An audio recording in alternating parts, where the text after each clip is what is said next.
বিসমিল্লাহির রহমানির রহিম। শুভ সকাল প্রিয় শিক্ষার্থীবৃন্দ, সবাইকে আসসালামু আলাইকুম। আশা করছি সবাই ভালো আছো। তো আজকে আমরা শুরু করতে যাচ্ছি ফিনান্স, ব্যাংকিং ও বিমা প্রথম পত্র থেকে। আজকেও তৃতীয় অধ্যায়। এর আগে আমরা বেশ কয়েকটি ক্লাস নিয়েছিলাম, তো আজকে আমরা তার ধারাবাহিকতায় ক্লাস শুরু করতে যাচ্ছি। তো বেসিক্যালি এখন যে ক্লাসগুলো হচ্ছে সেগুলো হচ্ছে সবগুলোই গাণিতিক অংশ, গাণিতিক পার্ট।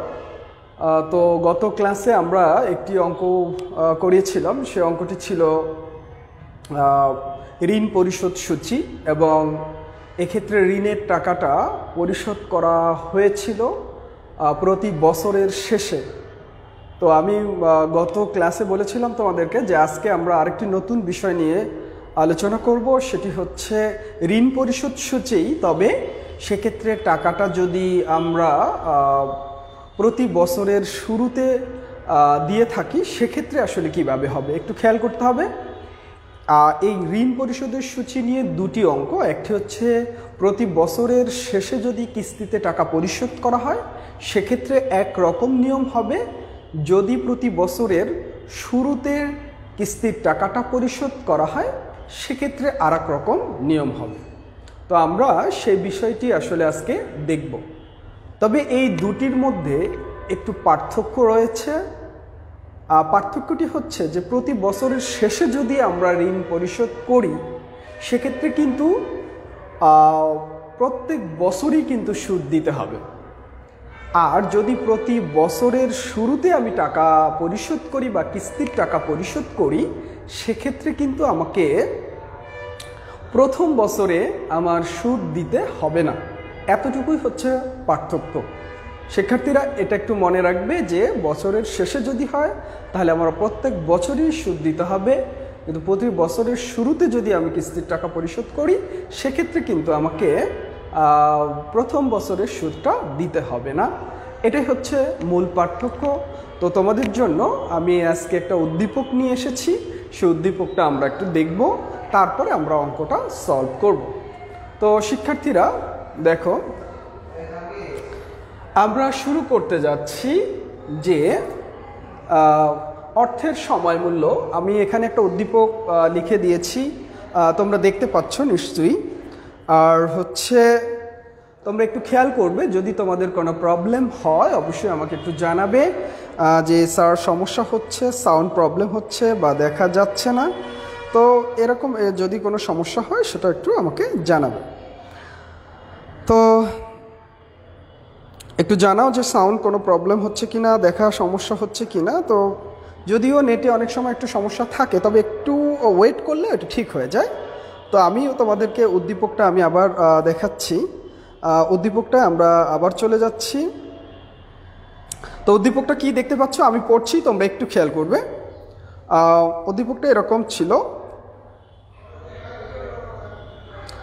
দেখো, মিস্টার সানভি একটি ব্যাংক থেকে 1 লক্ষ টাকা মিস্টার সানভি একটি ব্যাংক থেকে 1 লক্ষ টাকা ঋণ গ্রহণ করেছেন। তাকে বার্ষিক 4টি কিস্তিতে ওই অর্থ সুদসহ পরিশোধ করতে হয়।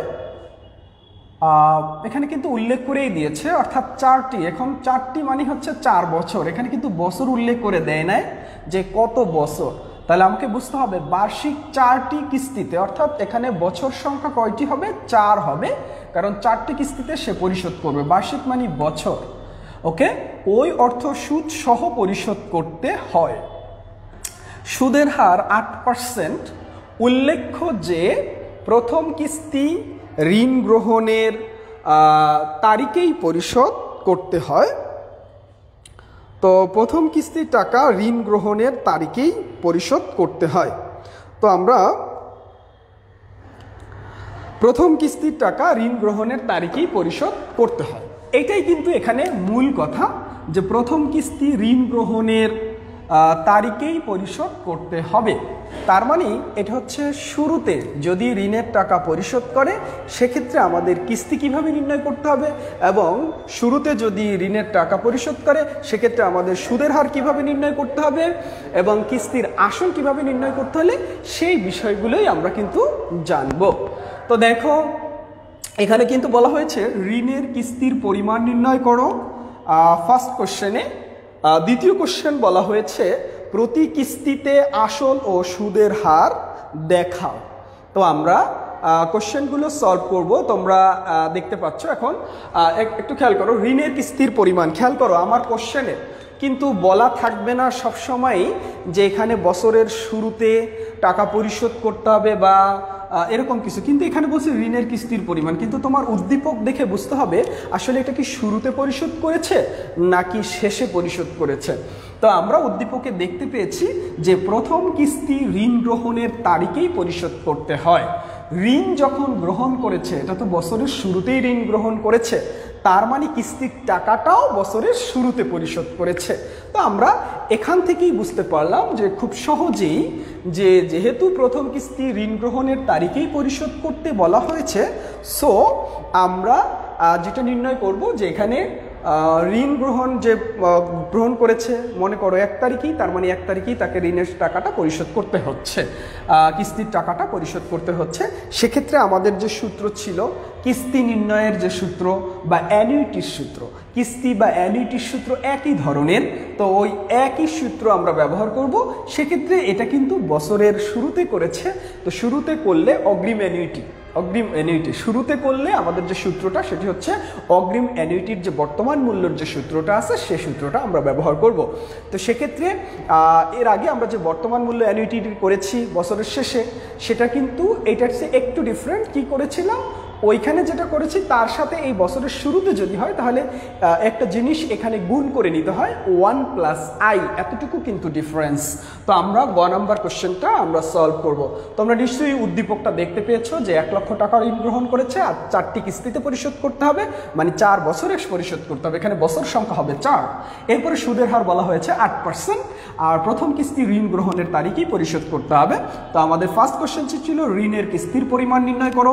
দ্বিতীয় কোশ্চেন ছিল যে প্রতিটি কিস্তিতে আসল ও সুদের হার। দেখো এখানে কিন্তু তোমাকে ঋণ পরিশোধের সূচি নির্ণয় করতে বলেনি, তো আমাকে দেখেই বুঝতে হবে যে এখানে বলা হয়েছে আসল এবং হচ্ছে সুদের হার, এবং আসল এবং সুদের হার এরকম যদি কোনো কথা বলা থাকে সেক্ষেত্রে কিন্তু আমরা বুঝবো ঋণ পরিশোধের সূচি নির্ণয় করতে বলা হয়েছে। তো আমরা ফার্স্ট কোশ্চেনটি সলভ করব। দেখো আমি এটা মুছে ফেললাম।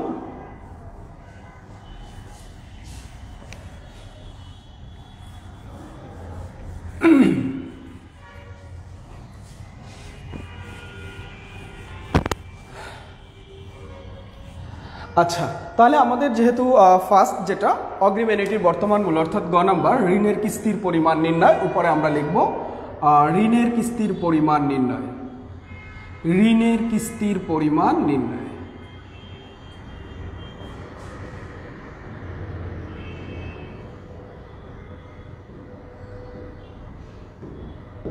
তো ঋণের কিস্তির পরিমাণ নির্ণয় যদি আমরা করব তাহলে সেক্ষেত্রে এখানে অগ্রিম অ্যানুইটির সূত্রটা ব্যবহার করব। তোমাদের নিশ্চয়ই মনে আছে পিবিএ, আমরা অ্যানুইটিকে এ দিয়ে চিহ্নিত করি, অর্থাৎ পিবিএ এটার সূত্রটা হচ্ছে এরকম 1 × a × 1 - 1 / 1 + i to the power n divided হচ্ছে i। তো এই সূত্রটা হচ্ছে আমাদের দেখো এর আগে আমরা যে বর্তমান মূল্য বের করেছি বছরের শেষে, সেক্ষেত্রে কিন্তু আমরা এটা ব্যবহার করেছি। তো এটার সাথে একটু জিনিস গুণ করতে হবে, 1 + i এতটুকু গুণ করতে হবে। এই এতটুকুই হচ্ছে আমাদের এই সূত্রটার পার্থক্য। তো আমরা এতটুকু সবাই কি বুঝতে পেরেছি যে আমাদের যদি বছরের শুরুতে ঋণের কিস্তির টাকা পরিশোধ করতে হয় সেক্ষেত্রে কিন্তু 1 + i হবে। তো এতটুকু আমরা দেখলাম। এখন আমরা মানগুলো বসিয়ে ফেলবো।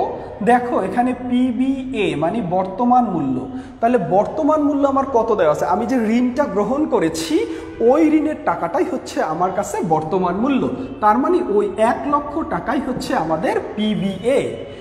এরপরে দেখো এখানে এটা আমাকে বের করতে হবে, আই মানে হচ্ছে সুদের হার, এখানে 8%, এটাকে তুমি 100 দিয়ে যদি ভাগ করে নাও তাহলে সেক্ষেত্রে হয় 0.08।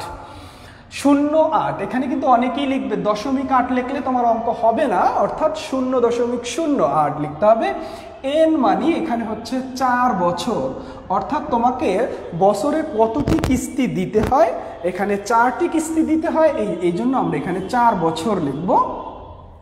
তো তো এতটুকু আমরা মান, আর এর মানটা আমাকে বের করতে হবে।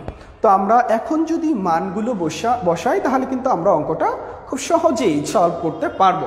ওকে, দেখো এখন আমরা মানগুলো বসিয়ে ফেলি।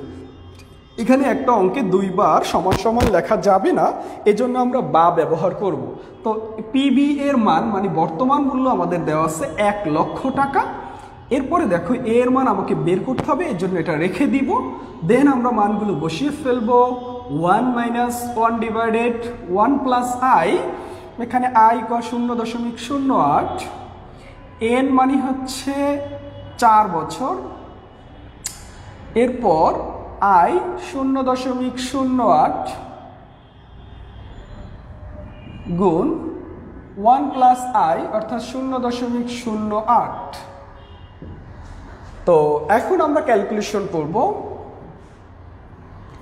1 লক্ষ টাকা এ ইন্টু, দেখো এতটুকুর ক্যালকুলেশনটা আমরা আগেই করে নিব।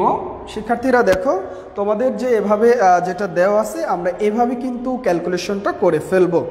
তো দেখো ক্যালকুলেশনটা আমরা একটু করে ফেলি।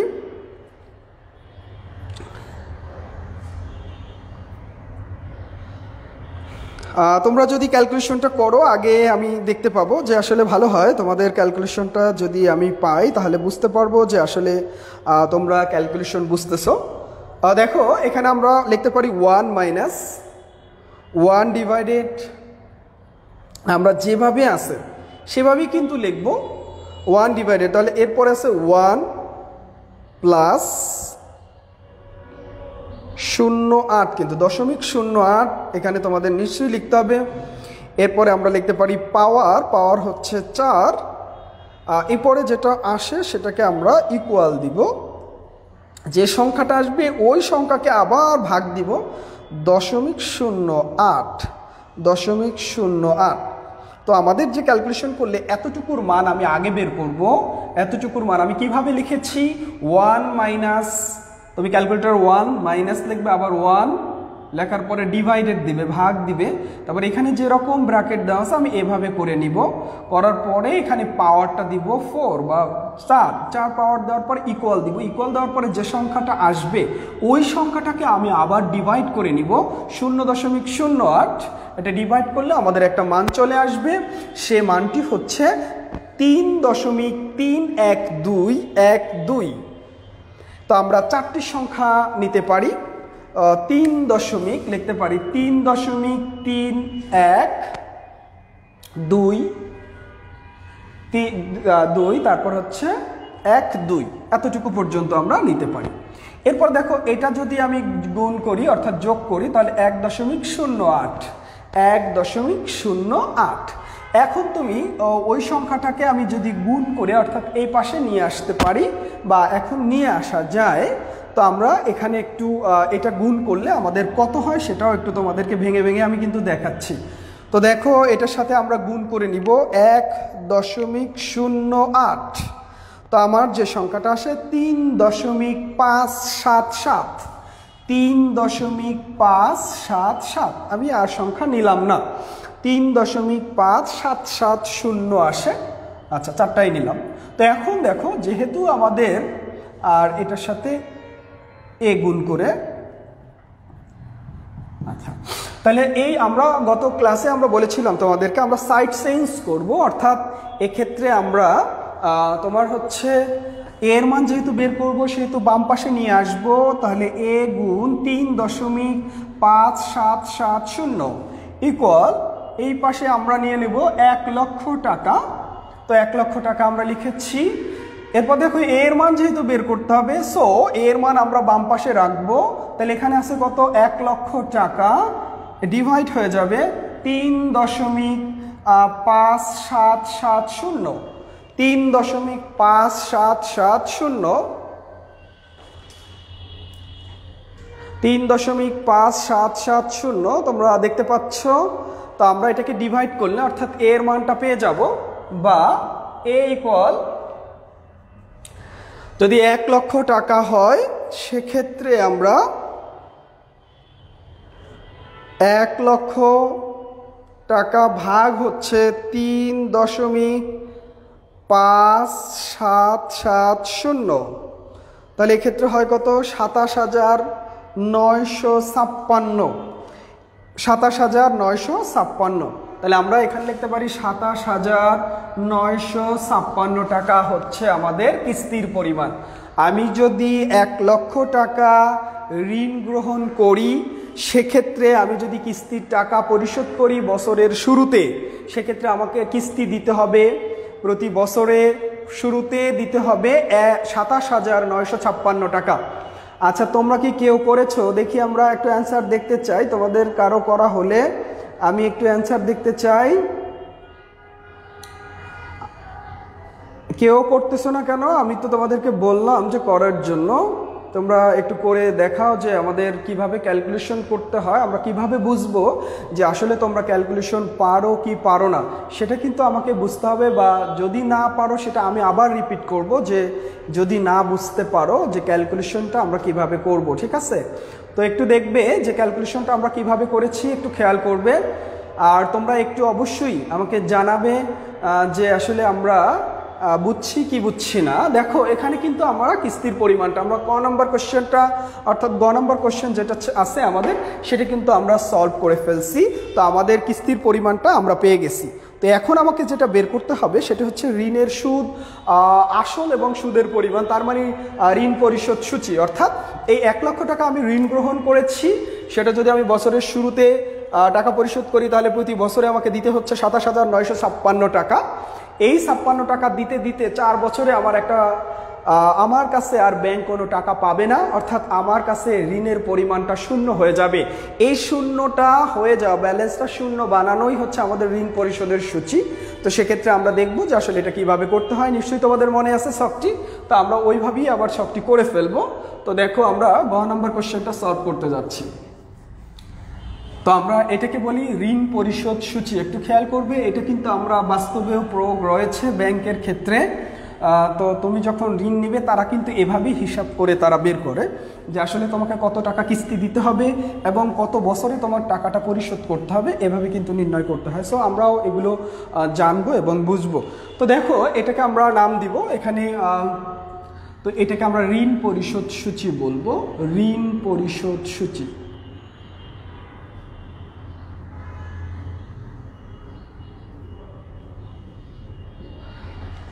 তো দেখো, আমাদের যে ছকটা, সেটা তোমাদের মনে আছে কিনা?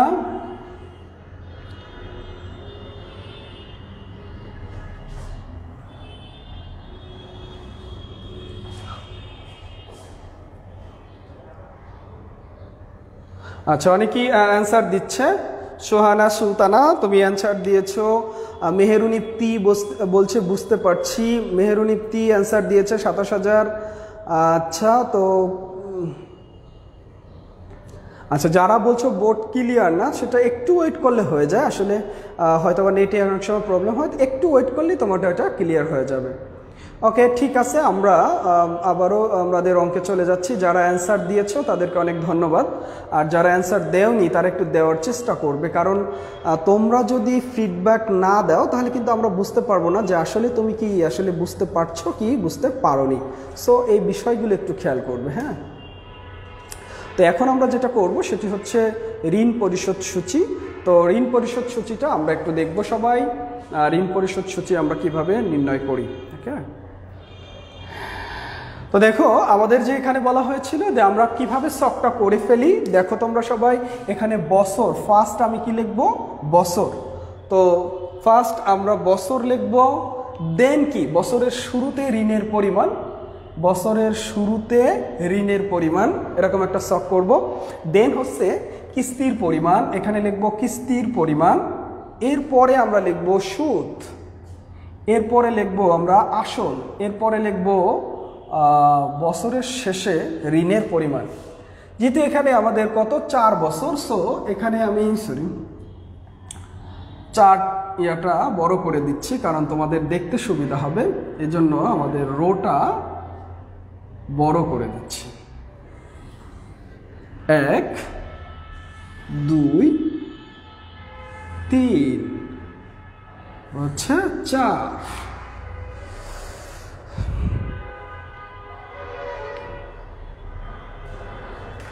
তো এখানে আমরা লিখবো ফার্স্ট বছর, এরপর লিখবো বছরের শুরুতে ঋণের পরিমাণ, বছরের শুরুতে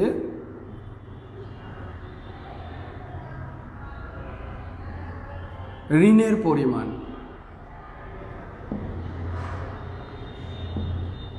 বছরের শুরুতে ঋণের পরিমাণ। এরপর হচ্ছে কিস্তি, অর্থাৎ কিস্তির পরিমাণ, কিস্তির পরিমাণ লিখলাম। আচ্ছা, এরপরে আমরা লিখব কি সুদ, সুদের পরিমাণ। এরপর আমরা লিখব আসল, তারপর হচ্ছে বছরের শেষে ঋণের পরিমাণ,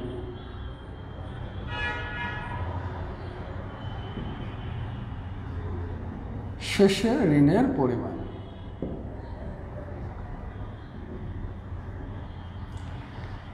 তো তোমরা দেখতে পাচ্ছ কি না একটু খেয়াল করো, আমি আবারও একটু কাছে নিয়ে যাচ্ছি। ওকে, একটু খেয়াল করবে সবাই, এটা আমরা যেটা করতেছি সেটা হচ্ছে ঋণ পরিশোধ সূচি। তো ঋণ পরিশোধ সূচি আমরা যেটা করব কিভাবে একটু খেয়াল করবে। ফার্স্ট আমাকে বলছে যে বছর, এখানে বছর দেখো তুমি একটু খেয়াল করবে, যখন তোমাকে বলবে বছরের শুরুতে ঋণ পরিশোধ করা হয়েছে, সেক্ষেত্রে কিন্তু আমাকে খেয়াল করতে হবে যে এটাকে আমরা কিভাবে লিখব।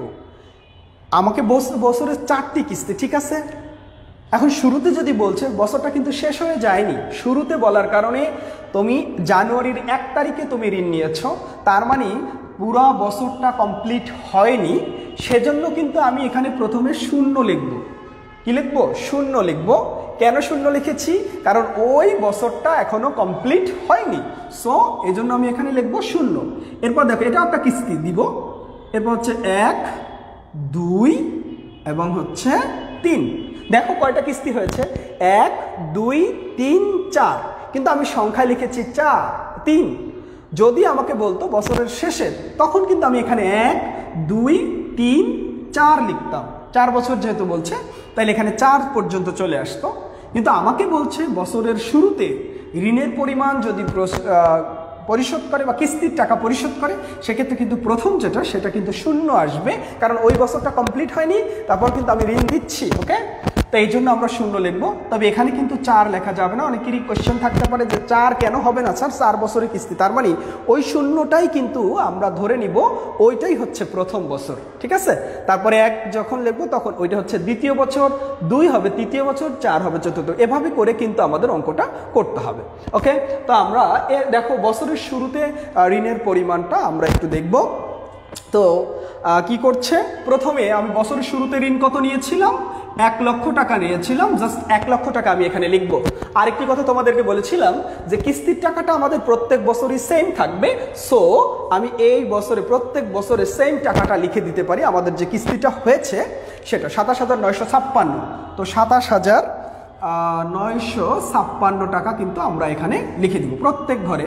27,956, 27,956, 27,956, প্রত্যেকটা ঘরে আমরা কিস্তির পরিমাণ যেহেতু সেম, সেহেতু আমি একটা কাজ করতে পারি। দেখো এখানে সুদ কত পার্সেন্ট বলা হয়েছে, 8%, অর্থাৎ সুদ ধরতে হয় ঋণের উপরে।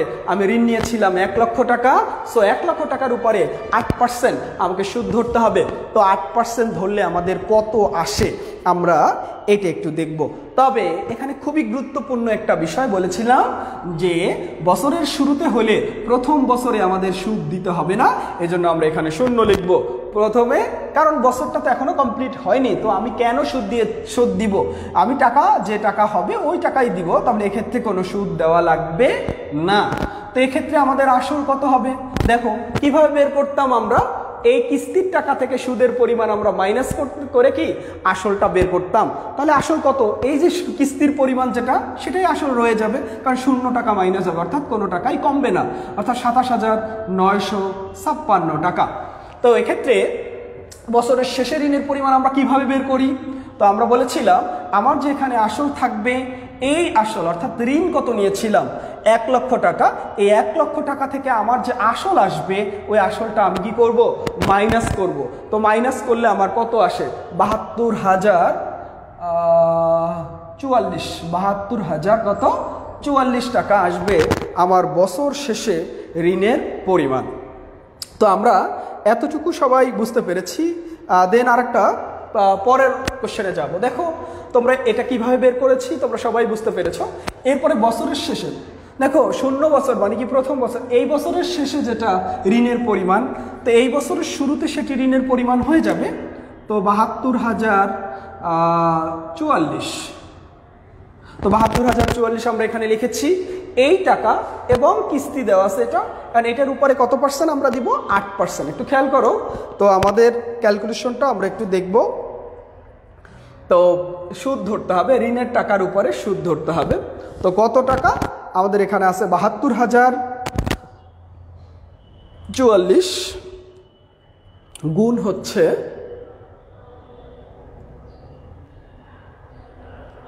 8%, তাহলে আমাদের এখানে আসছে 5,463.5, অর্থাৎ আমি 64 লিখতে পারি। 5,763 লেখা আছে, আমি 64 লিখতে পারি, 764। ওকে, তো দেখো এটা আমরা পেয়ে গেলাম। এখন এই 27,000 এটা থেকে আমাদের মাইনাস করতে হবে।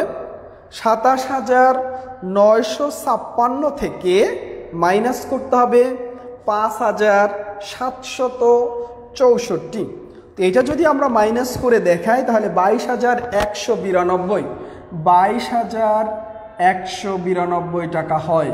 তো আমি কি করলাম, এই 27,956 থেকে আমাদের সুদ যেটা হয়েছে সেটা মাইনাস করলাম। এখন কি করব, এই যে আসল বের হয়েছে অর্থাৎ আমার ঋণ কত ছিল 72,044, এখান থেকে আমি এই 22,000 টাকা কি করব মাইনাস করব। তো মাইনাস করলে আমাদের আসে 49,852, 49,852। এই টাকাটাই আবার পরের বছরের শুরুতে ঋণের পরিমাণ হয়ে যাবে 49,852। এই টাকার উপরই তোমাকে আবার সুদ ধরতে হবে 8%। 852 গুণ হচ্ছে 8%, তো আমরা গুণ 8% দিলাম হচ্ছে 3,988। তো 3,988 টাকা এটা আমাদের সুদের পরিমাণ হয়ে গেল। এইটা থেকে আমরা আবার তোমার হচ্ছে আমাদের যে 27,956 টাকা আমাদের কিস্তির পরিমাণ, এখানে সুদ আছে আমাদের 3,988, সেটা আমরা মাইনাস করব।